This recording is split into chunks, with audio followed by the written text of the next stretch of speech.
Saud was 26 when he engaged in the campaign that would define his early career.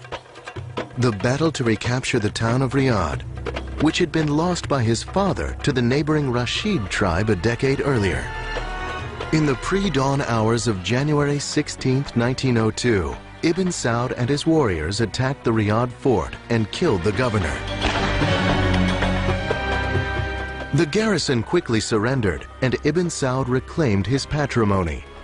But Ibn Saud wanted more than to be the ruler of a small town. He was a visionary who dreamt of uniting the constantly warring Bedouin tribes into one nation. Talking around the campfires, the Bedouin liked to joke about Ibn Saud. They said he's got two swords, a sword of steel, the one with which he conquered, and the sword of flesh, which he used once he'd conquered, and would marry the chief daughters of the tribe that he'd conquered, and thus bring that tribe physically into the union of the Saudi family. Ibn Saud would wed 22 wives and father 45 sons, 35 of whom lived through his lifetime.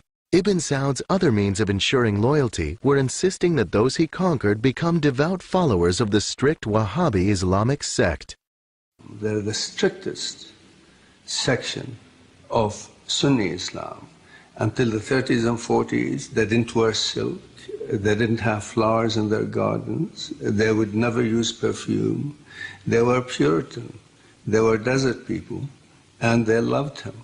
They had this fierce religious ideology, the willingness on the part of the Ikhwan, the Brotherhood as they were called, to die in battle. Almost a willingness, a wish to die in battle because they believed they were fighting a holy war. With the Ikhwan, Ibn Saud was able to conquer an area greater than Western Europe.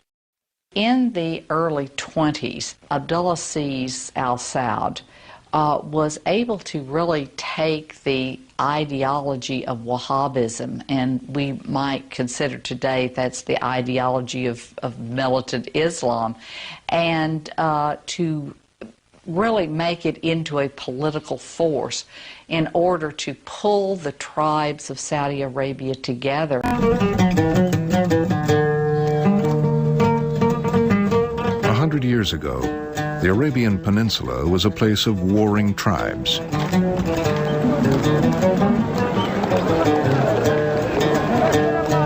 Nomads, sheikhs, emirs. Among them was the family of Al Saud. At that time, the Saudi Arabian kingdom consisted of tribes and small fiefdoms. There was no unity amongst these warring groups. The Saudi Arabian kingdom was never united the way it is today, until the reign of King Abdulaziz. With the Ikhwan troops, Abdulaziz captured province after province of the vast desert.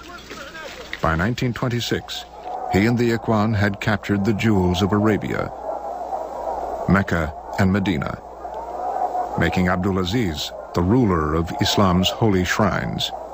It brought prestige and substantial income from visiting pilgrims. It was also a great victory for the Wahhabis. The Wahhabis took their name from an 18th century Islamic preacher, Muhammad bin Abdul Wahhab. Wahhab was first to see the value in forging an alliance with the able tribesmen of the Al Saud family in order to help spread his austere version of Islam. The path was now clear. In 1932, Abdulaziz declared himself a king and, for good measure, gave his name to the country, Saudi Arabia.